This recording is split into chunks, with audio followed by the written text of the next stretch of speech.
कोशिश करने वालों की कभी हार नहीं होती। Hello everyone, this is Supriya Tamraka. आज ये चैप्टर नंबर फर्स्ट केमिस्ट्री, जो कि है केमिकल रिएक्शन एंड इक्वेशन का फोर्थ लेक्चर है। इसके पहले वाले लेक्चर्स में हमने टाइप्स ऑफ रिएक्शन के बारे में पढ़ा था। मेनली वहाँ पे हमने 6 मेन रिएक्शन के बारे में पढ़ा था, जो कि थे, पहला था कॉम्बिनेशन रिएक्शन, दूसरा था डिकम्पोजिशन रिएक्शन, तीसरा था एक्सोथर्मिक रिएक्शन, चौथा था एंडोथर्मिक रिएक्शन, पांचवा था डिस्प्लेसमेंट रिएक्शन और छठवां था डबल डिस्प्लेसमेंट रिएक्शन। ये 6 मेनली मेन रिएक्शंस होते हैं, बट हमारी बुक में 2 और रिएक्शन गिवन है, जो कि पहले इसमें से पहला न्यूट्रलाइजेशन रिएक्शन और फिर इसके बाद आता है प्रेसिपिटेशन रिएक्शन। और उसके प्रीवियस वीडियो में मैंने बैलेंसिंग कैसे करते हैं, एक अनबैलेंस्ड इक्वेशन को बैलेंस्ड इक्वेशन कैसे बनाते हैं, ये भी मैंने पूरा क्लियर करके अच्छे से समझा चुका है। तो अगर आपने वो वीडियो नहीं देखा तो आप वहाँ पे जाके देख सकते हो। सो बिना टाइम वेस्ट किए चलो ये स्टार्ट करते हैं। आज हमारा टॉपिक है न्यूट्रलाइजेशन रिएक्शन, फिर इसके बाद हम पढ़ेंगे प्रेसिपिटेशन रिएक्शन, फिर उसके बाद हम ऑक्सीडेशन एंड रिडक्शन के बारे में पढ़ेंगे, रिडॉक्स रिएक्शन क्या होता है ये पढ़ेंगे। So neutralisation reaction, the reaction in which an acid react with a base to form salt and water is called neutralization reaction. Neutralisation reaction क्या होता है? एक रिएक्शन होता है जिसमें एक एसिड एक बेस से रिएक्ट करता है, क्या बनाने के लिए? सॉल्ट और वाटर बनाने के लिए। क्या मैंने बताया न्यूट्रलाइजेशन रिएक्शन क्या होता है? न्यूट्रलाइजेशन रिएक्शन में एक एसिड एक बेस से रिएक्ट करता है और वो क्या बनाते हैं? वाटर बनाते हैं और सॉल्ट बनाते हैं। तो यही चीज यहाँ पे लिखी हुई है, the reaction in which N acid react with a base, एक ऐसा रिएक्शन जिसपे एक एसिड रिएक्ट करता है किससे? बेस से, to form salt and water, क्या बनाने के लिए? सॉल्ट, नमक और पानी बनाने के लिए, is known as neutralisation reaction. अब जैसे यहाँ पे देखो, मैंने बताया था ना, कोई भी एक फॉर्मूला, केमिकल फॉर्मूला कब बनता है? जब उसमें एक कैटायन पार्ट हो और एक एनायन पार्ट हो। कैटायन पार्ट किसको अपन बोलते हैं? जिसके ऊपर प्लस चार्ज रहता है, पॉजिटिव चार्ज रहता है, उसको अपन क्या बोलते हैं? कैटायन बोलते हैं। और एनायन किसको बोलते हैं? जिसके ऊपर निगेटिव चार्ज रहता है, उसको अपन एनायन बोलते हैं। ये सब बेसिक वीडियो में मैंने ऑलरेडी कवर कर रखा है, बट यहाँ पे फिर भी एक बार मैं आपको बता दे रही हूँ, ठीक है? तो एक कोई भी फॉर्मूला होता है, केमिकल फॉर्मूला होता है, वो किन 2 पार्ट से मिलकर बना रहता है? एक पॉजिटिव पार्ट होता है जिसे हम कैटायन कहते हैं और एक निगेटिव पार्ट होता है जिसे हम एनायन कहते हैं ना। अब यहाँ पे ऐसे ही देखो, मान लेते हैं कि जो AB है वो एक बेस है, ठीक है? AB को हम क्या मान लेते हैं? एक बेस है, ठीक है?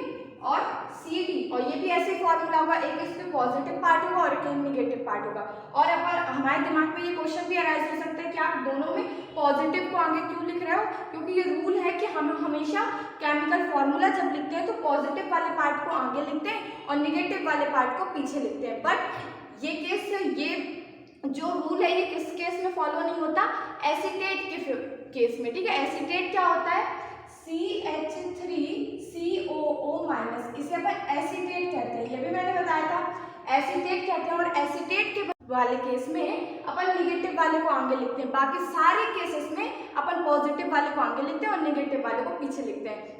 आपके दिमाग में क्वेश्चन अराइज हो सकता है कि ये सिर्फ एसीटेट के केस में ही निगेटिव वाले को आगे क्यों लिखते हैं? तो ये क्लास 11th का पार्ट है, आपको भी समझ में नहीं आएगा, तो बस इतना सिर्फ याद कर लो कि एसीटेट जब भी आपको दिखे तो ये आप क्या करोगे? इस पे निगेटिव वाला आगे लिखोगे और बाकी सारे में आप क्या करोगे? पॉजिटिव वाले को आगे लिखोगे। तो यहाँ पे भी वैसे ही है, सी में प्लस चार्ज है तो आगे और डी में माइनस चार्ज है तो पीछे। यहाँ पे अपन ने AB को बेस माना है तो यहाँ पे आप इसको CD को एसिड मान लो। फिर जब ये इसका रिएक्शन होगा तो क्या होगा? A के साथ क्या आ जाएगा? D आ जाएगा और C के साथ क्या आ जाएगा? B आ जाएगा। तो यहाँ पे वही मैंने लिखा, प्रोडक्ट क्या बन जाएगा? AD प्लस में CB। ये चीज समझ में आ गई? अब मैं एग्जांपल के साथ बताती हूँ। और न्यूट्रलाइजेशन रिएक्शन मैंने क्या बताया? जब एक एसिड एक बेस के साथ रिएक्ट करता है तो क्या बनाता है? सॉल्ट बनाता है और वाटर बनाता है। एग्जाम्पल देखो, NaOH प्लस HCl। यहाँ पे NaOH का नेम बताओ क्या होता है? Sodium hydro oxide. लिख भी लो चाहो तो आप,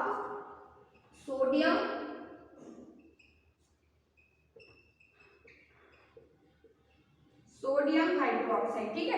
और HCl को अपन क्या बोलते हैं, हाइड्रोजन क्लोराइड वैसे बोलते हैं, बट इसे अपन हाइड्रोजन क्लोराइड को हाइड्रोक्लोरिक एसिड भी बोलते हैं, hydrochloric acid. NaOH sodium hydroxide क्या है, यहाँ पे बेस है, और HCl क्या है, एक एसिड है। और जब एक एसिड एक बेस के साथ रिएक्ट करता है तो हमारा क्या बनता है, सॉल्ट और वाटर। तो यहाँ पे क्या बनेगा, देखो इस पे पॉजिटिव चार्ज है, इस पे निगेटिव चार्ज है, इस पे पॉजिटिव चार्ज है, इस पे निगेटिव चार्ज है। अब पॉजिटिव वाला Na किसके साथ आ जाएगा, Cl के साथ, तो यहाँ पे क्या बन जाएगा, NaCl, और यहाँ पे पॉजिटिव, यहाँ पे निगेटिव। और फिर देखो यहाँ पे क्या बच रहा है, हमारा Na यूज हो गया और क्या यूज हो गया, Cl यूज हो गया। अब अपन को क्या निकालना है, वाटर। तो यहाँ पे OH है और यहाँ पे H है, तो कितने H हो जाएंगे, 2 H हो जाएंगे, एक O हो जाएगा, तो यहाँ पे क्या अपना बन जाएगा, H2O। समझ में आ गया। जब एक एसिड एक बेस से रिएक्ट करता है तो क्या बनाता है, सॉल्ट बनाता है और वाटर बनाता है। वाटर का फॉर्मूला H2O होता है ना। और ऐसे ही जब एक एसिड एक बेस के साथ रिएक्ट करता है तो सॉल्ट और वाटर बनाता है, और इसी रिएक्शन को हम क्या कहते हैं, न्यूट्रलाइजेशन रिएक्शन। क्लियर है।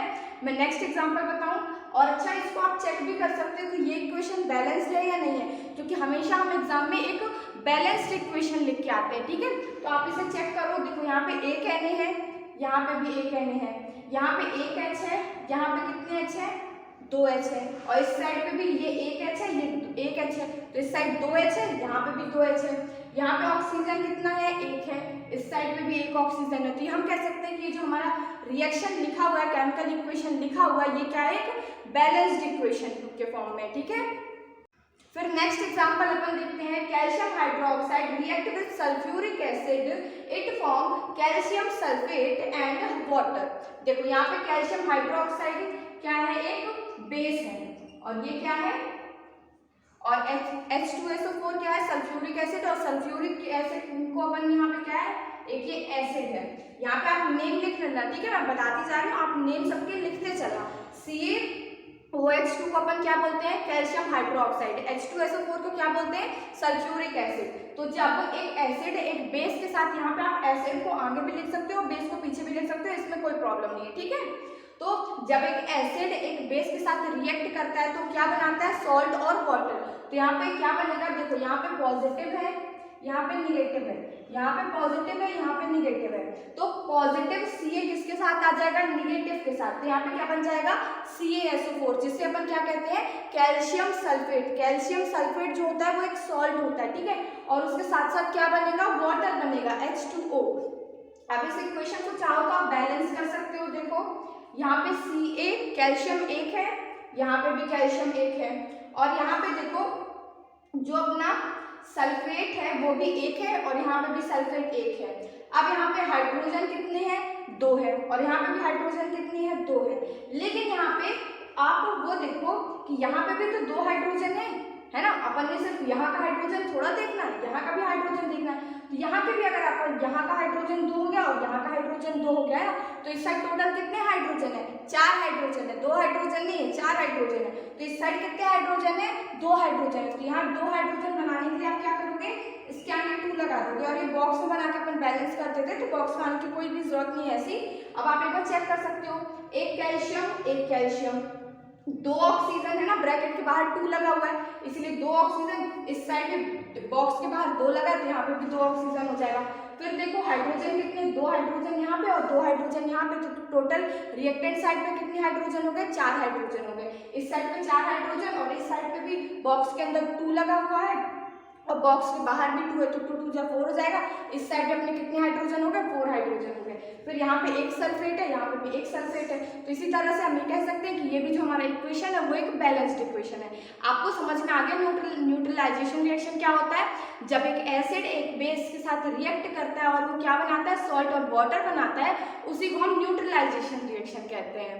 अब नेक्स्ट अपन देखते हैं प्रेसिपिटेशन रिएक्शन क्या होता है। बट इसको समझने से पहले, प्रेसिपिटेशन रिएक्शन को समझने से पहले हम ये समझते हैं कि प्रेसिपिटेट क्या होता है, ठीक है। सो यहाँ पे लिखा हुआ है, what is precipitate, the insoluble substance formed during reaction is called precipitate. देखो जब कोई भी रिएक्शन कराते हैं अपन, तो कभी कभार रिएक्शंस में कोई इनसॉल्युबल चीज जो पानी में घुले ना या फिर किसी चीज में घुले ना, ऐसी चीजें बन जाती है, ठीक है। तो उसी को अपन क्या कहते हैं, प्रिसिपिटेट। जैसे कि अगर आपने पानी लिया और उसमें अपन ने रेत डाल दी, ठीक है। अब रेत पानी में घुलती नहीं है, तो अपन क्या कह देंगे कि रेत जो है वो क्या है, प्रिसिपिटेट है। जो चीज पानी में या फिर किसी और सब्सटेंस में घुले ना, उसे अपन क्या कहते हैं, प्रिसिपिटेट, ठीक है।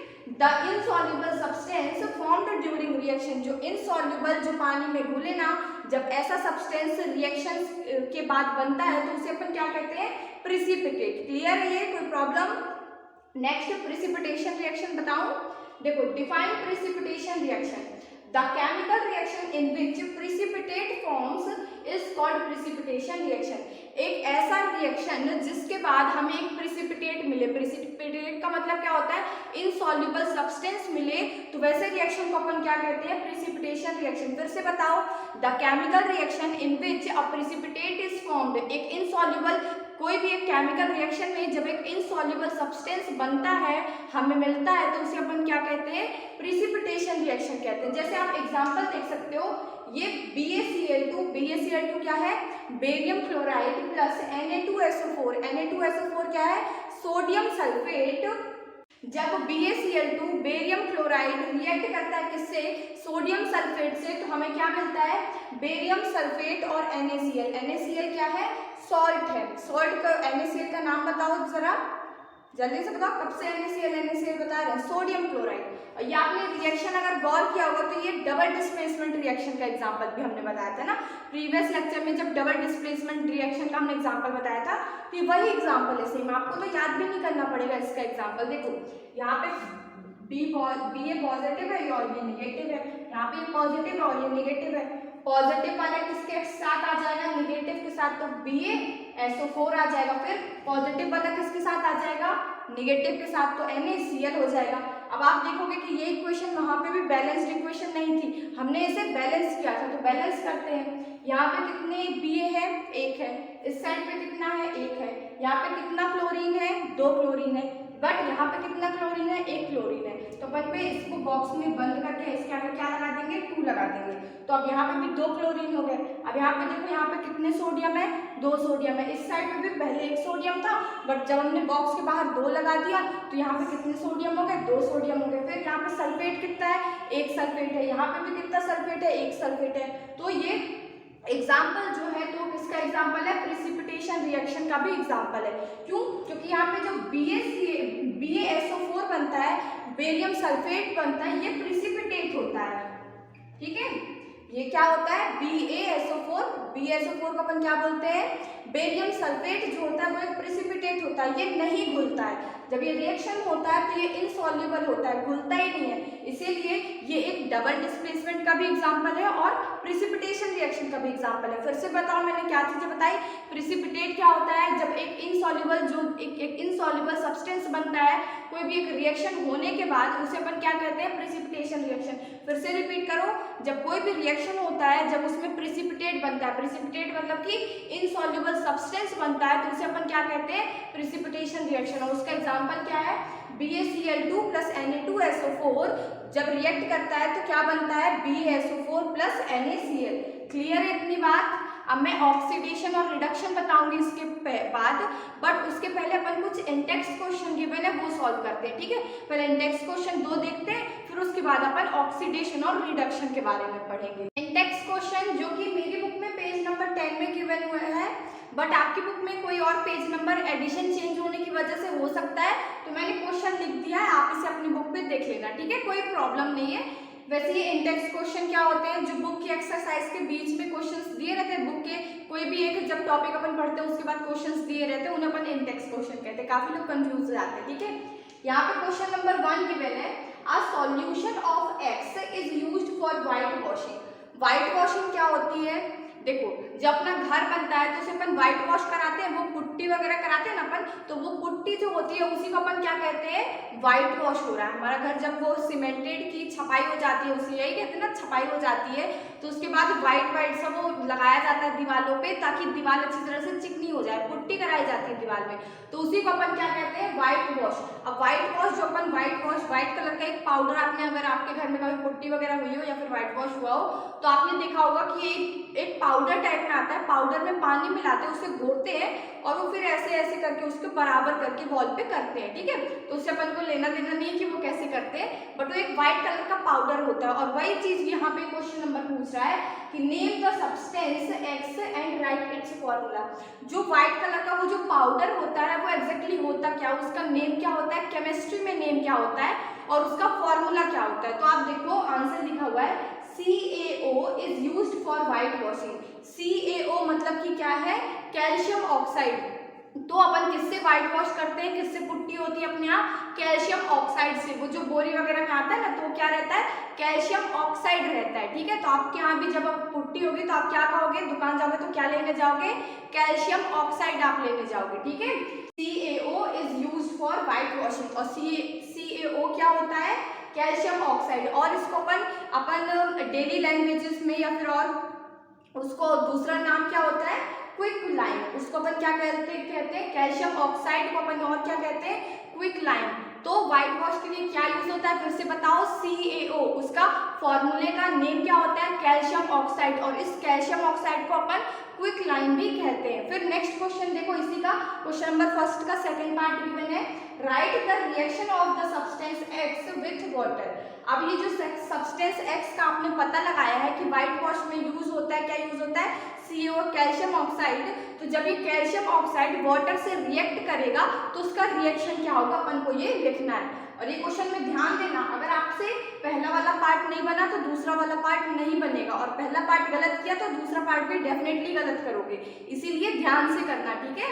अब CaO का रिएक्शन किससे कराने के लिए बोल रहा है, वाटर से, पानी से। वाटर का फॉर्मूला क्या होता है, H2O। तो यहाँ पे CaO क्या है, कैल्शियम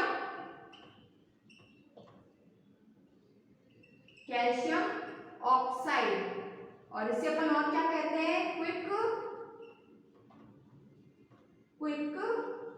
लाइम, ठीक है। तो जब ये क्विक लाइम या फिर कैल्शियम ऑक्साइड किससे रिएक्ट करेगा, वाटर से, तो अपना क्या बनता है, कैल्शियम हाइड्रोक्साइड बनता है, कैल्शियम हाइड्रोक्साइड बनता है। और ये कैल्शियम हाइड्रोक्साइड को अपन क्या कहते हैं, स्लेक्ट लाइम। जैसे यहाँ पे अपन ने कैल्शियम ऑक्साइड को क्या बोला था, क्विक लाइम बोला था, वैसे ही यहाँ पे कैल्शियम हाइड्रोक्साइड को अपन क्या कहते हैं, स्लेक्ट लाइम बोलते हैं। क्लियर है, इसमें अपन एक बार बैलेंस करके देख लेते हैं कि क्या ये इक्वेशन बैलेंस्ड है या नहीं। तो यहाँ पे एक कैल्शियम है, यहाँ पे भी एक कैल्शियम है, कोई प्रॉब्लम नहीं है। इस साइड 2 ऑक्सीजन है, एक यहाँ पे ऑक्सीजन है, एक यहाँ पे ऑक्सीजन, और यहाँ पे ब्रैकेट के बाहर 2 लगा हुआ है, तो इस साइड भी 2 ऑक्सीजन है। और फिर यहाँ पे अपन देखेंगे कि 2 हाइड्रोजन है और इस साइड भी 2 हाइड्रोजन है, तो हम क्या कह सकते हैं, ये इक्वेशन जो है हमारा वो बैलेंस्ड इक्वेशन है। समझ में आ गया ये क्वेश्चन। इसके बाद क्वेश्चन नंबर सेकंड बताने से पहले मैं आपको एक इलेक्ट्रोलिसिस का कॉन्सेप्ट बताऊंगी जो कि क्वेश्चन नंबर सेकंड में बहुत ज्यादा हेल्प करेगा, ठीक है। अगर आप वो एक्टिविटी है, वैसे तो एक एक्टिविटी है, तो अगर आप वो एक्टिविटी को नहीं समझे रहोगे तो वो next question, index question page number 10 वाला आपसे नहीं बनेगा क्वेश्चन नंबर सेकंड। सो इसके बाद मैं जो एक्टिविटी बता रही हूँ उसे आप ध्यान से समझना, ओके। हम इलेक्ट्रोलिसिस ऑफ वाटर की प्रोसेस को पहले समझने की कोशिश करते हैं, फिर इसके बाद क्वेश्चन नंबर सेकंड सॉल्व करेंगे, ठीक है। क्वेश्चन नंबर सेकंड, जब आपको इलेक्ट्रोलिसिस ऑफ वाटर अच्छे से समझ में आ जाएगा तभी आप क्वेश्चन नंबर सेकंड का आंसर दे पाओगे, ठीक है। तो देखो यहाँ पे इलेक्ट्रोलिसिस ऑफ वाटर, यहाँ पे ये स्टैंड ले लिया है हमने, ठीक है, स्टैंड है, और उस पे एक हमने क्या किया है, ग्लास बॉटल को उल्टा करके वो कर दिया है, ठीक है, वो उल्टा करके अपन ने लगा दिया है। और ये क्या है, रबर का कॉर्क है। रबर का कॉर्क किस लिए है, क्योंकि ये जो ग्लास ट्यूब है उसमें अपन ने पानी भरा है, और ये रबर कॉर्क इसलिए अपन ने लगाया ताकि वो पानी नीचे ना गिरे, ठीक है। यहाँ पे ग्लास की बोतल ले ली, ग्लास का अपन ने ट्यूब ले लिया, उसमें रबर कॉर्क लगा दी तब ताकि वो अपना पानी उससे बाहर न निकले। फिर अपन ने क्या किया, अपन ने 2 कार्बन रॉड ली, क्या लिया, 2 कार्बन रॉड ली, एक ये कार्बन रॉड हो गई और एक ये कार्बन रॉड हो गई, ठीक है। और ये कार्बन रॉड के ऊपर हमने क्या किया, उल्टा करके टेस्ट ट्यूब लगा दिया, ठीक है। और वो टेस्ट ट्यूब में भी, दोनों टेस्ट ट्यूब में पहले बराबर बराबर पानी एकदम फुल भर दिया, ठीक है। ये टेस्ट ट्यूब है, टेस्ट ट्यूब के अंदर आपको क्या दिख रही है, कार्बन रॉड दिख रही है। फिर हमने क्या किया कि जो 2 कार्बन रॉड थी निगेटिव साइड से कनेक्ट कर दिया और एक कार्बन रॉड को हमने क्या कर दिया, पॉजिटिव साइड से कनेक्ट कर दिया। और पॉजिटिव साइड वाले वायर पे, ये जो वायर है इस पे अपन ने एक स्विच लगा दिया जिससे कि अपन ऑन ऑफ कर सके। और ये जो कार्बन रॉड्स थी अपन ने उसको कितने वोल्ट की बैटरी से कनेक्ट किया है, 6 वोल्ट की बैटरी से। बैटरी से क्या होगा, करंट जाने लग जाएगा, ठीक है। जब अपन स्विच को ऑन करेंगे तो करंट क्या होगा, जाने लग जाएगा। अब देखो ये स्विच ऑन का साइन होता है, यहाँ पे क्या किया मैंने, स्विच ऑन कर दिया, ठीक है।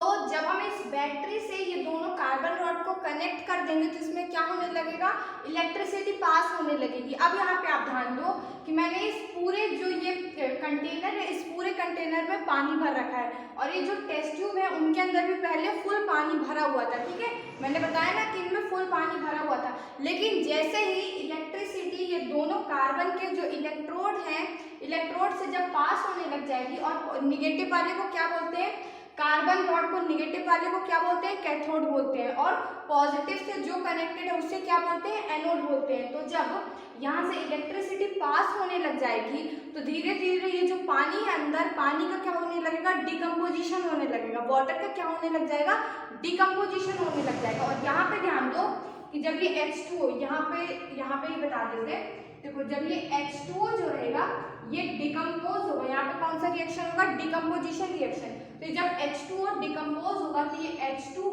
एक जगह पे हाइड्रोजन गैस बनेगी और एक जगह पे ऑक्सीजन गैस बनेगी, है ना।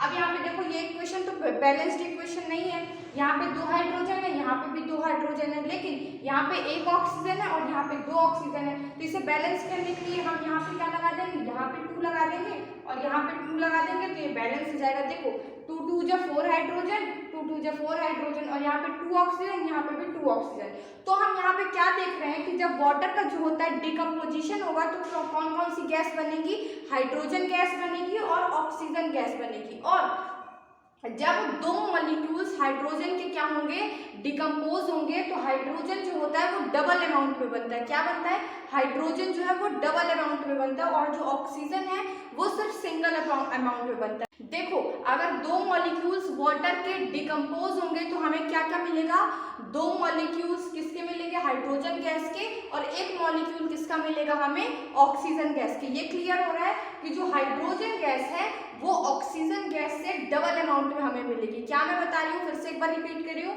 सेम यही क्वेश्चन वहां पे क्वेश्चन नंबर 2 में पूछा हुआ है, ठीक है, कि कौन सी ऐसी गैस है जो हमें डबल अमाउंट में मिलेगी। तो जब वाटर जब डिकम्पोज होगा तो हाइड्रोजन गैस वो हमें डबल अमाउंट में मिलेगी और जो ऑक्सीजन रहेगा वो सिंगल अमाउंट में मिलेगी, ठीक है। तो इस वाले पे देखो, और हाइड्रोजन हमें हमेशा निगेटिव वाले पे मिलती है। हाइड्रोजन गैस हमें कहाँ मिलती है, कैथोड पे मिलती है, और ऑक्सीजन गैस हमें कहाँ मिलती है, एनोड पे मिलती है। तो इसीलिए आप देखोगे कि जैसे जैसे यहाँ से इलेक्ट्रिसिटी पास होती जाएगी तो यहाँ ये जो बबल्स मैंने बनाए, ये 2 बबल्स और यहाँ ये 4 बबल्स जो बने हैं, तो ये बबल्स किसके हैं, ये यहाँ पे कैथोड पे किसके बबल है, हाइड्रोजन गैस के, और एनोड पे किसके बबल है, ऑक्सीजन गैस के। ये चीज क्लियर हो गया। और यहाँ पे यही मैंने यहाँ पे ये जो ऊपर ये स्पेस खाली है, यहाँ पे क्या भरी हुई है, हाइड्रोजन गैस भरी हुई है, और यहाँ पे जो इतना स्पेस ये खाली है मैंने डॉट डॉट नहीं लगाया है, यहाँ पे कौन सी गैस भरी हुई है, ऑक्सीजन गैस। हाइड्रोजन गैस आप देख सकते हो, हाइड्रोजन गैस ज्यादा में भरी है और ऑक्सीजन गैस कम में भरी है। समझ में आ गया ये चीज। शुरू से एक बार बताऊं, हमने सैंड लिया और इस पे एक हमने ग्लास की बोतल लगाई, फिर यहाँ पे एक रबर का कॉर्क लगाया। रबर का कॉर्क क्यों लगाया, जिससे पानी नीचे ना जाए। फिर हमने 2 कार्बन रॉड ली, यहाँ पे ऐसे कार्बन रॉड लगाई, फिर उसके ऊपर टेस्ट ट्यूब लगाया जिसमें पूरा फुल पानी, पहले टेस्ट ट्यूब में दोनों में फुल पानी भरा था।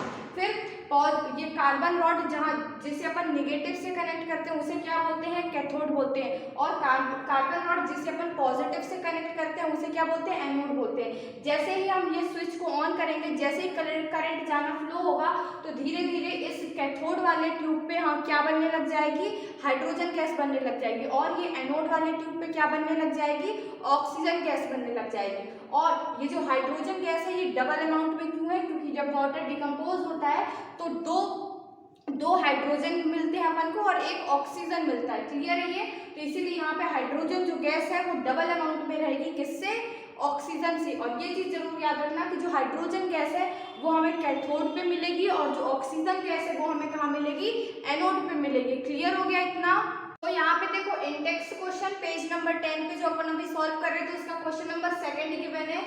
Y is double the amount of a gas collected in one of the test tube in the electrolysis of water experiment. Name this gas. वही पूछ रहा है कि जो वो गैस का अपन को नेम बताना है जो डबल अमाउंट में कलेक्ट होती है, और वो गैस डबल अमाउंट में कलेक्ट क्यों होती है ये भी हमें रीजन बताना है। तो अगर अपन इलेक्ट्रोलिसिस ऑफ वाटर को पहले नहीं समझे होते तो अपन से क्वेश्चन नहीं बनता, बट हमने अभी जस्ट समझा है ना कि जो हाइड्रोजन गैस होती है वो डबल अमाउंट में प्रेजेंट होती है और जो ऑक्सीजन गैस होती है वो सिंगल अमाउंट में प्रेजेंट होती है। और आप इसका एज अ रीजन देना की तरह पे आप उस इक्वेशन को भी यहाँ पे जो मैंने एकदम नीचे नोट किया था उसका जो इक्वेशन था वो भी इक्वेशन आप वहाँ पे मेंशन कर सकते हो, उससे भी कोई प्रॉब्लम नहीं होगी। ठीक है, तो देखो gas present in double amount is hydrogen. तो जो गैस डबल अमाउंट में प्रेजेंट रहती है वो कौन सी गैस है? Hydrogen. Because water contain 2 part of hydrogen.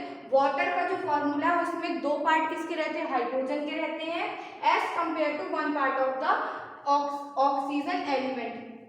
जो वाटर का फॉर्मूला है उसमें 2 पार्ट हाइड्रोजन के रहते हैं और 1 पार्ट ऑक्सीजन का रहता है। और इस पे आप ये इक्वेशन भी यहाँ पे लिख देना, H2O जब डिकम्पोज होता है वो क्या होता है?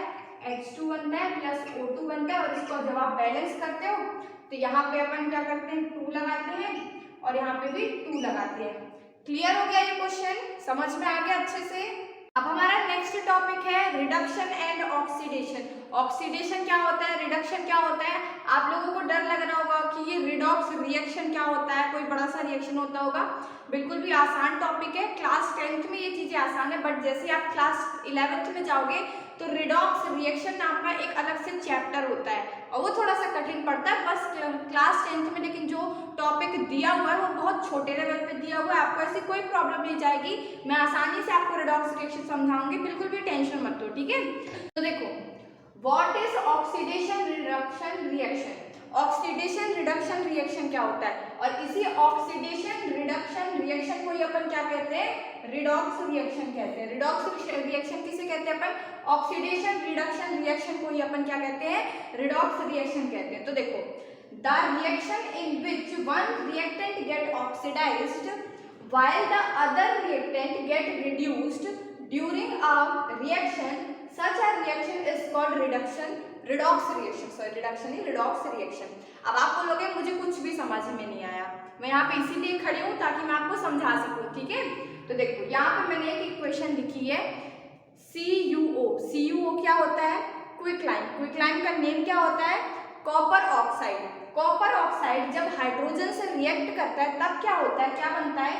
Cu बनता है और H2O बनता है। ठीक है, Cu बनता है और H2O। अब देखो यहाँ पे CuO था और यहाँ पे क्या बनना है अपना? सिर्फ CuO बनना है। तो हम इसका क्या कह सकते हैं? यहाँ से यहाँ पे आने में अपना एक ऑक्सीजन क्या हुआ है? कम हुआ है। CuO को अपन देखें और Cu को देखें तो अपन क्या कहेंगे कि हमारा एक ऑक्सीजन कम हुआ है, मतलब कि रिडक्शन हुआ है। किसका रिडक्शन हुआ? एक ऑक्सीजन का। और वो ऑक्सीजन किससे कम हुई है? कॉपर ऑक्साइड से कम हुई है। तो हम क्या कहेंगे कि यहाँ पे CuO का रिडक्शन हुआ है, रिडक्शन ऑफ कॉपर ऑक्साइड। क्योंकि आप देख सकते हो पहले यहाँ पे क्या था? CuO क्या है? Copper oxide. कॉपर ऑक्साइड में पहले एक ऑक्सीजन था, बट जब वो रिएक्शन पूरा हुआ हाइड्रोजन के साथ तो यहाँ पे क्या बचा? सिर्फ कॉपर बस बचा। कॉपर बस बचा मतलब कि एक ऑक्सीजन कम हो गया। तो हम यहाँ पे क्या कहेंगे? किसका रिडक्शन हो रहा है? ये चीज बहुत ज्यादा ध्यान रखना, किसका रिडक्शन हो रहा है यहाँ पे? रिडक्शन किसका हो रहा है? यहाँ पे कॉपर ऑक्साइड का रिडक्शन हो रहा है। तो यही चीज मैंने यहाँ पे ऐसे एरो बना के लिखा, आप भी ऐसे एरो बना के क्लियरली अपनी कॉपी में नोट करना ताकि आप बाद में ये चीजें भूलो ना कि किसका रिडक्शन हो रहा था, किसका ऑक्सीडेशन हो रहा था। तो यहाँ पे देखो CuO का क्या हो रहा है? रिडक्शन हो रहा है, रिडक्शन ऑफ कॉपर ऑक्साइड। और अपन को कैसे पता चला कि यहाँ पे रिडक्शन ऑफ कॉपर ऑक्साइड हुआ है? क्योंकि अपन ने देखा यहाँ पे एक ऑक्सीजन कम हुआ है। ठीक है, एक ऑक्सीजन कम हुआ है। फिर नेक्स्ट देखो यहाँ पे हाइड्रोजन है और यहाँ पे देखोगे कि हाइड्रोजन के साथ एक ऑक्सीजन ऐड हुआ है ना? यहाँ पे कम हुआ था, यहाँ पे ऐड हुआ है। तो जहाँ पे ऐड होगा तो अपन उसको क्या कहेंगे? Oxidation of hydrogen. क्योंकि यहाँ पे किसमें ऑक्सीजन किसमें ऐड हुआ है? हाइड्रोजन में आके ऐड हुआ है ना। जब रिएक्शन पूरा हुआ तो हाइड्रोजन में आके क्या ऐड हो गया? ऑक्सीजन ऐड हो गया। तो हमें क्या कहेंगे कि ऑक्सीडेशन किसका हुआ है? हाइड्रोजन का। क्या, देखो सीधे सीधे लैंग्वेज में अगर आप समझने की कोशिश करो तो अगर किसी भी एक फॉर्मूले से, किसी भी एक चीज से वो क्या, अगर ऑक्सीजन कम हो जाता है तो उसको अपन क्या कहते हैं, अगर ऑक्सीजन कम हो गया, जिस भी चीज का ऑक्सीजन कम होगा उसे अपन क्या कहते हैं कि इसका रिडक्शन हो रहा है, और जिस भी चीज में ऑक्सीजन ऐड होता है, जुड़ता है, उसको अपन क्या कहते हैं, उसका ऑक्सीडेशन हो रहा है। तो यही चीज मैं यहाँ पे, अब आपको डेफिनेशन बहुत अच्छे से क्लियरली समझ में आएगी। The reaction in which one reactant get oxidised, देखो यहाँ पे एक का ऑक्सीडेशन हो रहा है और एक का रिडक्शन हो रहा है। ऐसा हमेशा होता है कि कोई भी एक जब केमिकल इक्वेशन अपन लिखेंगे, केमिकल रिएक्शन होता है तो उसमें एक जो सब्सटेंस रहता है उसका ऑक्सीडेशन होता है और जो एक सब्सटेंस रहता है उसका रिडक्शन होता है। तो ये चीज पढ़ो, the reaction in which one reactant get oxidised while the other reactant get reduced during a reaction, such a reaction is called redox reaction or oxidation reduction reaction। Clear हो गया ये चीज? आप डेफिनेशन फटाफट से नोट कर लो, फिर इसके मैं और एग्जांपल्स बताती हूँ, ठीक है? जल्दी से नोट करो definition. The reaction in which one reactant get oxidised while the other get reduced during a reaction, such a reaction is called redox reaction। लिख लिया आपने? मैं इसको इरेज करूं तो यहाँ पे देखो नेक्स्ट एग्जांपल दिया है, कॉपर प्लस ऑक्सीजन जब रिएक्ट करता है तो क्या बनता है, कॉपर ऑक्साइड बनता है, ठीक है? यहाँ पे देखो कॉपर में ऑक्सीजन ऐड हो रहा है, क्या हो रहा है, कॉपर में ऑक्सीजन ऐड हो रहा है, तो हम क्या कहेंगे, ऑक्सीडेशन ऑफ कॉपर। जो कॉपर है उसका ऑक्सीडेशन हो रहा है, क्यों, हमने क्यों ऐसा बोला कि कॉपर का ऑक्सीडेशन हो रहा है, क्यों, क्योंकि कॉपर में जो है वो ऑक्सीजन ऐड हो रहा है, कॉपर में ऑक्सीजन ऐड हो रहा है, इसीलिए हम कह रहे हैं कि यहाँ पे ऑक्सीडेशन ऑफ कॉपर हो रहा है। अब इस एग्जांपल से आपको ये समझ में आएगा कि जरूरी नहीं है कि कोई भी एक जो इक्वेशन लिखा हुआ है, कोई भी एक रिएक्शन हो रहा है उसमें ऑक्सीडेशन भी हो और रिडक्शन भी हो, ठीक है? ये जरूरी नहीं है, ऑक्सीडेशन अकेले भी हो सकता है, रिडक्शन अकेले भी हो सकता है, ठीक है? तो यहाँ पे सिर्फ क्या हो रहा है, सिर्फ ऑक्सीडेशन हो रहा है, और इसे अपन ऑक्सीडेशन क्यों कह रहे हैं, कॉपर का ऑक्सीडेशन क्यों अपन कह रहे हैं कि कॉपर का ऑक्सीडेशन हो रहा है, क्योंकि यहाँ पे कॉपर में जब एक कॉपर ऑक्सीजन के साथ रिएक्ट करता है तो क्या बनता है, कॉपर ऑक्साइड बनता है, जिसे अपन क्विकलाइन भी कहते हैं। और यहाँ पे अपन देख सकते हो कि यहाँ पे ऑक्सीजन नहीं था कॉपर में, बट यहाँ पे कॉपर में ऑक्सीजन ऐड हो गया है, इसीलिए अपन कह रहे हैं कि ऑक्सीडेशन ऑफ कॉपर यहाँ पे हो रहा है। फिर नेक्स्ट एग्जांपल देखो, और इस इक्वेशन को आप चेक भी कर सकते हो कि ये बैलेंस्ड है या नहीं। यहाँ पे एक कॉपर है, यहाँ पे भी एक कॉपर है, कोई दिक्कत नहीं है, बट यहाँ पे 2 ऑक्सीजन है और यहाँ पे 1 ऑक्सीजन है, तो आप इसे क्या यहाँ पे आगे 2 लगाओगे ताकि ये बैलेंस हो जाए। तो यहाँ पे अब 2 ऑक्सीजन हो गया, बट यहाँ पे कॉपर भी 2 हो जाएगा, तो यहाँ पे भी आप 2 लगाओगे, तब जाके ये इक्वेशन बैलेंस हो पाएगी, ठीक है? देखो बैलेंसिंग की प्रैक्टिस आपकी अभी तक मैं करा रही हूँ, मैं हर इक्वेशन को बैलेंस करके दिखाती हूँ, ठीक है? ये तो मैं चाहती तो पहले से बैलेंस करके लिख सकती थी, बट मैं चाहती हूँ कि आपकी हर एक कॉन्सेप्ट की प्रैक्टिस होती रहे ताकि आप पीछे की चीजों को भूलो ना, है ना? क्योंकि सिलेबस सबको ही कंप्लीट कर लेता है, 10th में आके साल भर में सिलेबस सबको ही कंप्लीट कर पाता है, लेकिन टॉप वही करता है, अच्छे मार्क्स वही बच्चा स्कोर कर पाता है जो बार बार यही सब चीजों को रिवीजन करता है ना, रिवाइज करता है। तो आपको चीजों को रिवाइज करते रहना, क्योंकि आप जब बार बार वही चीजों को रिवाइज करोगे तब जाके वो चीज आपके माइंड में बैठेगी, क्योंकि एक बार से किसी भी इंसान को कोई भी चीज याद नहीं होती है।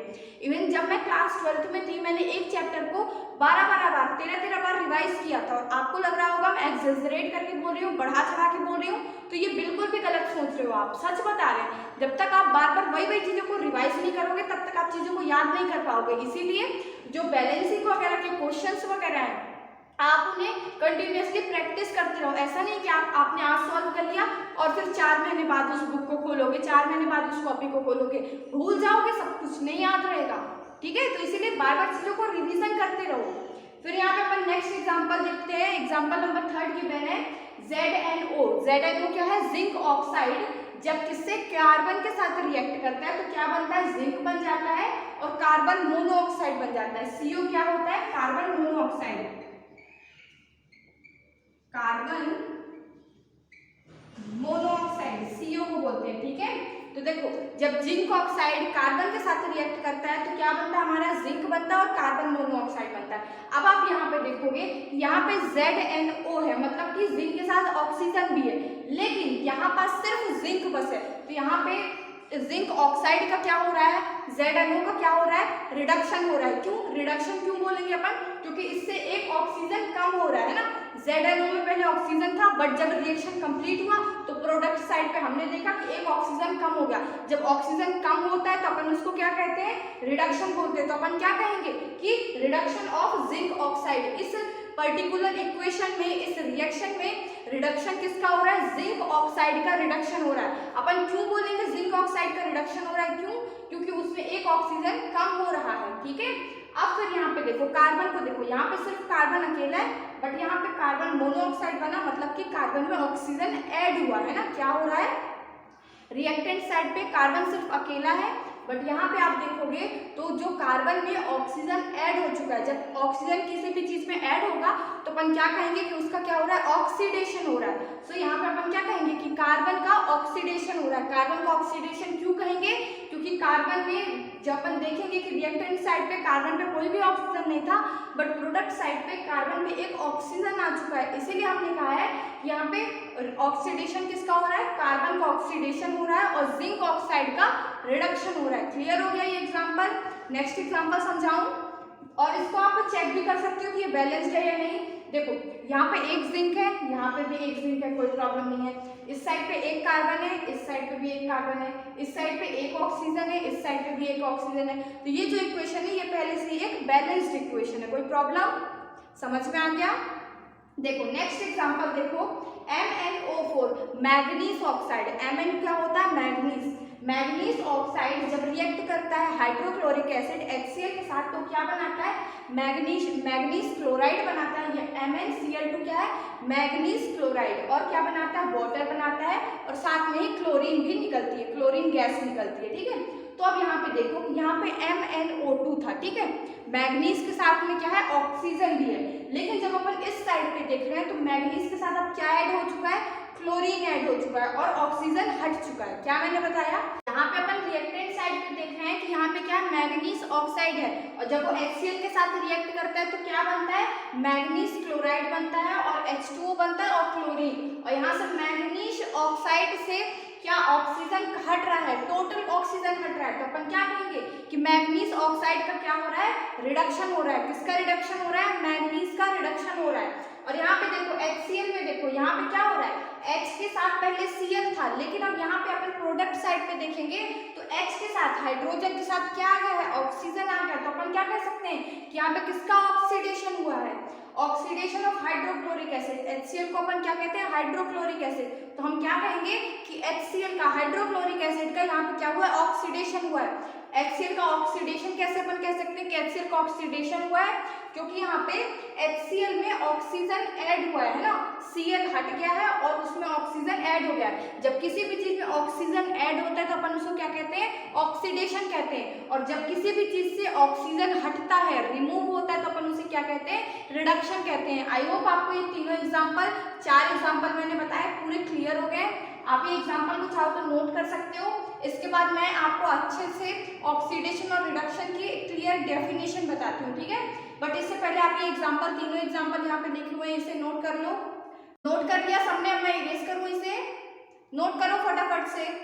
तो अब हम ऑक्सीडेशन की डिफाइन देखते हैं कि ऑक्सीडेशन की डिफाइन क्या होती है। देखो, the addition of oxygen to a substance is known as oxidation. Oxidation अपन किसे कहते हैं, जब किसी भी सब्सटेंस में ऑक्सीजन ऐड होती है तो अपन क्या कहते हैं कि उसका ऑक्सीडेशन हो रहा है। या फिर हम इसे दूसरे तरीके से भी कह सकते हैं, the removal of hydrogen from a substance is called hydrogen.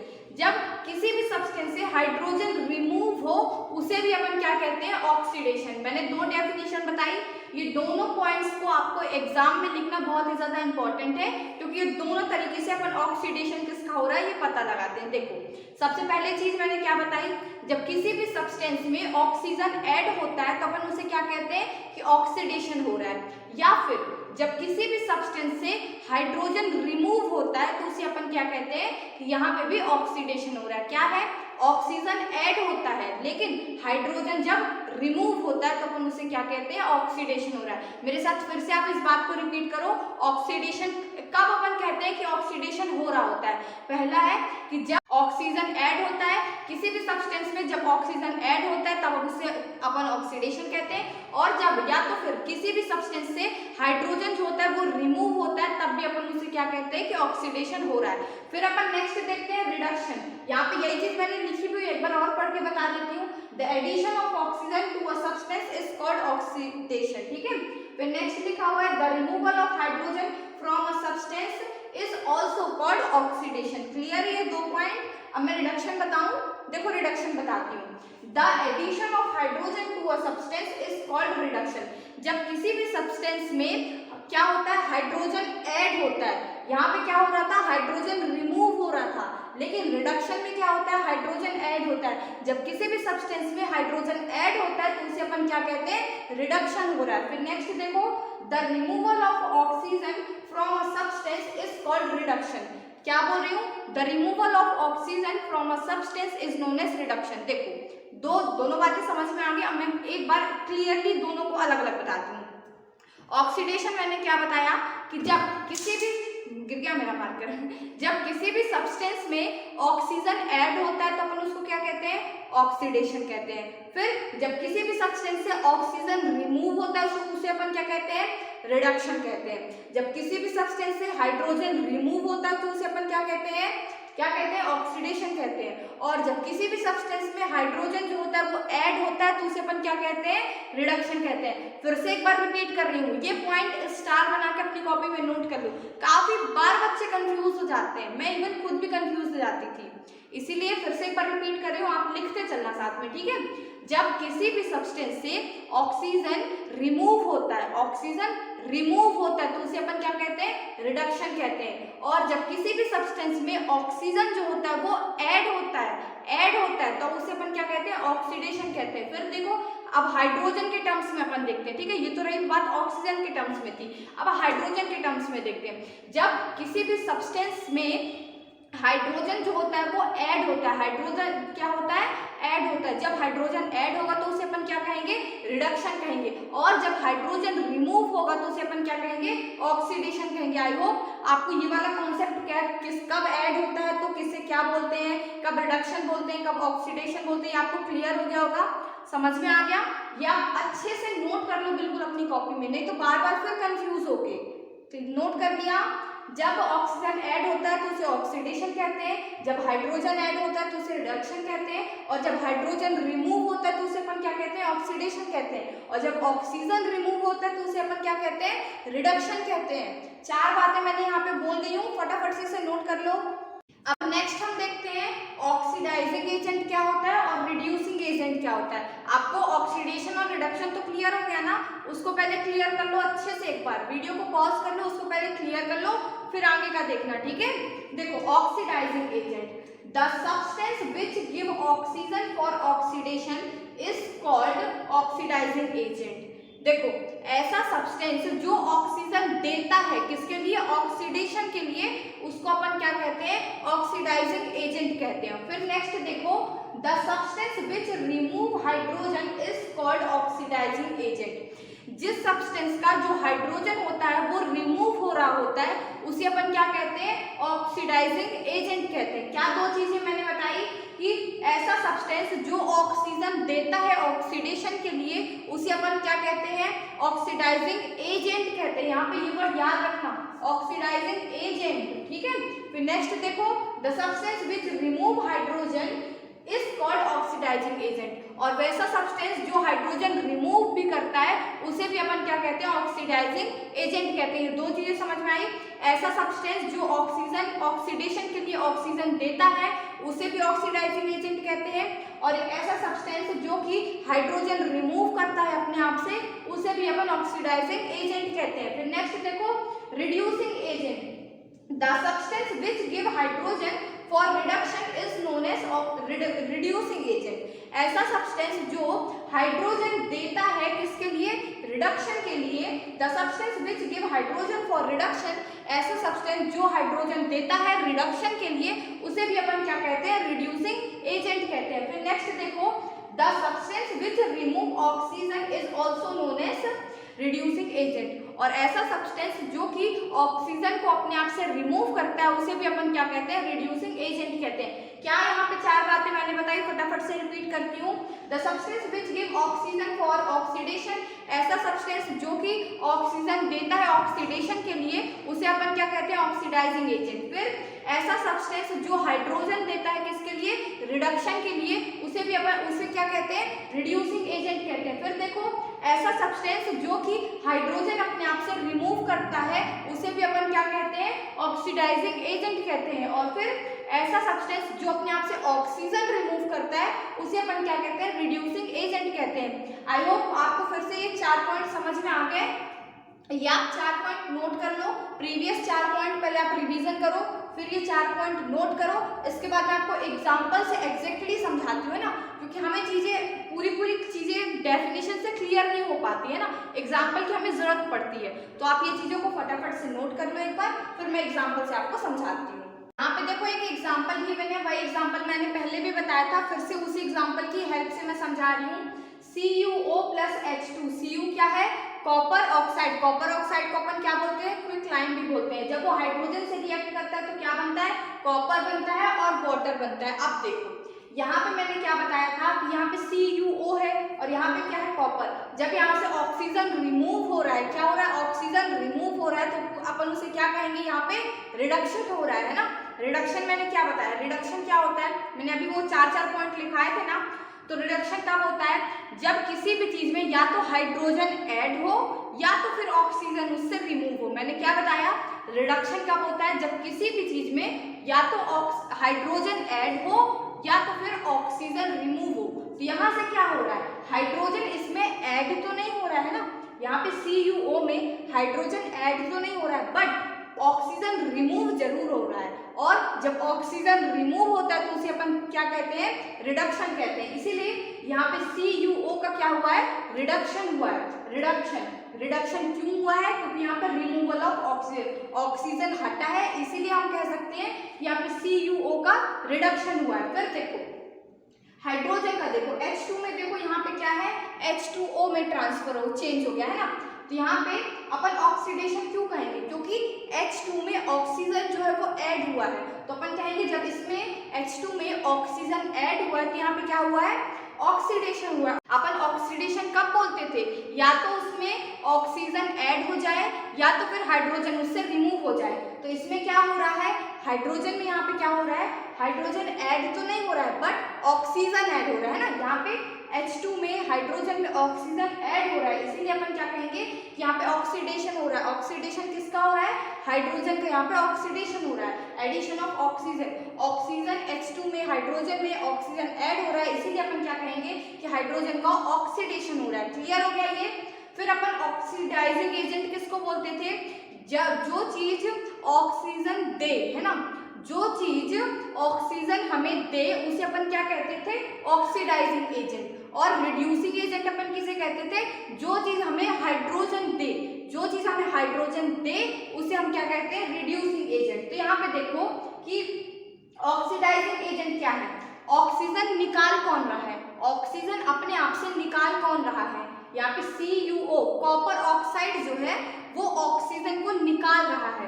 तो यहाँ पे कॉपर ऑक्साइड को अपन क्या बोलेंगे, वो कॉपर ऑक्साइड क्या है, ऑक्सीडाइजिंग एजेंट है। और यहाँ पे हाइड्रोजन कौन निकाल रहा है, यहाँ पे हाइड्रोजन निकाल तो कोई नहीं रहा है ना, निकाल कोई भी नहीं रहा है, लेकिन रिडक्शन का एक और अपन ने देखा था, रिडक्शन अपन कब कह सकते हैं, रिड्यूसिंग एजेंट अपन किसे कहते थे, या तो वो हाइड्रोजन दे किसके लिए, रिडक्शन के लिए, या तो वो हाइड्रोजन दे या तो फिर ऑक्सीजन ले, है ना, या तो फिर ऑक्सीजन ले। रिड्यूसिंग एजेंट क्या होता था, या तो वो हाइड्रोजन को दे किसके लिए, रिडक्शन के लिए, या तो फिर ऑक्सीजन को ले। और ऑक्सीडाइजिंग एजेंट क्या होता था, या तो ऑक्सीजन को दे किसके लिए, ऑक्सीडेशन के लिए, या तो फिर हाइड्रोजन किसी से ले। ठीक है, ऑक्सीडाइजिंग एजेंट फिर से बता रही हूँ, जो भी चीज ऑक्सीजन देती है किसके लिए, ऑक्सीडेशन के लिए, उसे अपन क्या कहते हैं, ऑक्सीडाइजिंग एजेंट। और रिडक्शन क्या कहते हैं, जो भी चीज हाइड्रोजन देती है किसके लिए, रिडक्शन के लिए, या फिर ऑक्सीजन लेती है उसे अपन क्या कहते हैं, रिड्यूसिंग एजेंट। तो यहाँ पे H2 क्या कर रहा है, हाइड्रोजन ले तो नहीं रहा है, सॉरी हाइड्रोजन दे तो नहीं रहा है बट हाइड्रोजन ऑक्सीजन को ले रहा है। हाइड्रोजन क्या कर रहा है, ऑक्सीजन को ले रहा है, यहाँ पे ऑक्सीजन को ले रहा है, इसीलिए अपन H2 को क्या कहेंगे, H2 क्या है, रिड्यूसिंग एजेंट। यहाँ पे अब देखो ये चार बातें, सब्सटेंस ऑक्सीडाइज्ड, ऑक्सीडेशन किसका हुआ है, यहाँ पे ऑक्सीडेशन हाइड्रोजन का हुआ है। फिर सब्सटेंस रिड्यूस, रिडक्शन किसका हुआ है, रिडक्शन किसका हुआ है, कॉपर ऑक्साइड का रिडक्शन हुआ है, ठीक है। ऑक्सीडाइजिंग एजेंट क्या है, ऑक्सीजन को अपने आप से निकाल कौन रहा है, ऑक्सीडाइजिंग एजेंट क्या है, CuO, क्योंकि अब यहाँ पे ये Cu हो गया है ना, Cu बस बचा, कॉपर बस बचा, कॉपर ऑक्साइड ने अपने आप से ऑक्सीजन को निकाल दिया है। जो भी चीज ऑक्सीजन को निकालती है उसे अपन क्या कहते हैं, ऑक्सीडाइजिंग एजेंट कहते हैं। रिड्यूसिंग एजेंट देखो, जो भी चीज ऑक्सीजन को ले उसे अपन क्या कहते हैं, और रिड्यूसिंग एजेंट। तो यहाँ पे हाइड्रोजन ने ऑक्सीजन को ले लिया है तो उसे अपन क्या कहेंगे, रिड्यूसिंग एजेंट। आई होप आपको ये एग्जांपल समझ में आ गया। इसके बाद मैं नेक्स्ट एग्जांपल से समझाऊं आपको। नेक्स्ट एग्जांपल अपना है H2S plus chlorine when react give sulphur and hydrochloric acid. और ये इक्वेशन को मैंने पहले से बैलेंस्ड भी कर दिया, ठीक है, कोई प्रॉब्लम तो नहीं है। अब यहाँ पे देखो, यहाँ पे H2S है और यहाँ पे क्या, सिर्फ सल्फर बस बच रहा है, मतलब कि यहाँ से हाइड्रोजन जो है वो रिमूव हो रहा है। और जब हाइड्रोजन रिमूव होता है तो उसको अपन क्या कहते हैं, ऑक्सीडेशन। ऑक्सीडेशन के दो केस मैंने लिखाए थे ना। ऑक्सीडेशन कब होता है, या तो उसमें ऑक्सीजन ऐड हो रहा हो या तो फिर उससे हाइड्रोजन रिमूव हो रहा हो। तो यहाँ पे H2S में अपन देखेंगे कि ऑक्सीजन ऐड तो नहीं हो रहा है लेकिन हाइड्रोजन जो है वो रिमूव जरूर हो रहा है। यहाँ सिर्फ S बच रहा है ना, हाइड्रोजन जो है वो रिमूव हो गया। तो ऑक्सीडेशन किसे कहते हैं, या तो ऑक्सीजन ऐड हो या तो हाइड्रोजन रिमूव हो। यहाँ से हाइड्रोजन रिमूव हो रहा है तो इसीलिए अपन क्या कहेंगे कि जो H2S का क्या हो रहा है, ऑक्सीडेशन हो रहा है। H2S का क्या हो रहा है, ऑक्सीडेशन हो रहा है। क्यों, क्योंकि यहाँ से हाइड्रोजन जो है वो रिमूव हो रहा है। क्लियर है। फिर नेक्स्ट देखो, क्लोरीन को देखो, यहाँ पे क्लोरीन में देखोगे कि हाइड्रोजन ऐड हो रहा है, क्लोरीन में हाइड्रोजन ऐड हो रहा है ना, क्लोरीन में हाइड्रोजन ऐड हो रहा है। तो अपन रिडक्शन किसको कहते थे, जब किसी भी चीज में हाइड्रोजन जो होता था वो ऐड होता था। क्या, जब किसी भी चीज में हाइड्रोजन ऐड होता था या फिर उससे ऑक्सीजन रिमूव होता था उसे अपन क्या कहते थे, रिडक्शन। ऑक्सीडेशन क्या है, बार बार वही चीजों को रिपीट कर रही हूँ, वही चीजों को, ताकि आपके दिमाग में बैठ जाए। ऑक्सीडेशन क्या होता था, जब किसी भी चीज में ऑक्सीजन ऐड होता था तो उसे ऑक्सीडेशन कहते थे। और जब किसी भी चीज से हाइड्रोजन जो होता था वो रिमूव होता था तो उसे अपन क्या कहते थे कि ऑक्सीडेशन हो रहा है। बट रिडक्शन में क्या होता है, जब हाइड्रोजन ऐड होता है तो उसे अपन क्या कहते हैं, रिडक्शन हो रहा है। और जब ऑक्सीजन रिमूव होता है तो उसे अपन क्या कहते हैं, रिडक्शन कहते हैं। चारों केस याद आ गया बिल्कुल भी। तो यहाँ पे देखो, क्लोरीन में क्या हो रहा है, हाइड्रोजन ऐड हो रहा है। और जब हाइड्रोजन ऐड होता है तो उसे अपन क्या कहते हैं, जब हाइड्रोजन ऐड होता है तो उसे अपन रिडक्शन कहते हैं। और जब ऑक्सीजन ऐड होता है तो उसे अपन ऑक्सीडेशन कहते हैं। तो यहाँ पे क्लोरीन में हाइड्रोजन ऐड हो रहा है इसलिए अपन कहेंगे यहाँ पे रिडक्शन हो रहा है। रिडक्शन क्यों हो रहा है, क्योंकि यहाँ पे हाइड्रोजन जो है वो ऐड हो रहा है। अब देखो यहाँ पे लिखा है सब्सटेंस ऑक्सीडाइज्ड, ऑक्सीडेशन किसका हुआ है, यहाँ पे ऑक्सीडेशन यहाँ पे हमारे H2S का हुआ है तो ये हो गया। फिर सब्सटेंस रिड्यूस्ड, रिडक्शन किसका हुआ है, रिडक्शन यहाँ पे क्लोरीन का हुआ है तो यहाँ पे रिडक्शन लिखेंगे क्लोरीन का। फिर ऑक्सीडाइजिंग एजेंट देखो, ऑक्सीडाइजिंग एजेंट यहाँ पे क्लोरीन है। क्लोरीन का क्या हो रहा था, इस पे एक हाइड्रोजन ऐड हो रहा है। और मैंने बताया था कि ऑक्सीडाइजिंग एजेंट अपन कब किसे कहते हैं, जिस भी चीज में रिएक्शन कंप्लीट होने के बाद हाइड्रोजन ऐड हो जाए या तो उससे हाइड्रोजन ऐड हो जाए या ऑक्सीजन रिमूव हो जाए। फिर से मैं बता रही हूँ, ऑक्सीडेशन एजेंट, फिर से बोलो, ऑक्सीडेशन एजेंट किसे कहते हैं, ऑक्सीडाइजिंग एजेंट किसे कहते हैं अपन, जिस भी चीज में हाइड्रोजन ऐड हो जाए या तो फिर उससे ऑक्सीजन रिमूव हो जाए उसे अपन क्या कहते हैं, ऑक्सीडाइजिंग एजेंट। तो यहाँ पे देखो हाइड्रोजन क्लोरीन में हाइड्रोजन ऐड हो गया तो अपन क्या कहेंगे, जो क्लोरीन है वो क्या है, ऑक्सीडाइजिंग एजेंट है, ठीक है। और यहाँ पे देखो रिड्यूसिंग एजेंट क्या है, H2S। जिस भी चीज से हाइड्रोजन जो है वो रिमूव हो जाए या तो फिर उसमें ऑक्सीजन ऐड हो जाए उसे अपन क्या कहते हैं कि वो रिड्यूसिंग एजेंट। तो यहाँ पे H2S से हाइड्रोजन रिमूव हो रहा है, ऑक्सीजन तो ऐड नहीं हो रहा बट हाइड्रोजन जो है वो रिमूव हो रहा है, हाइड्रोजन रिमूव हो रहा है इसीलिए अपन क्या कहेंगे कि H2S जो है वो क्या है, रिड्यूसिंग एजेंट है।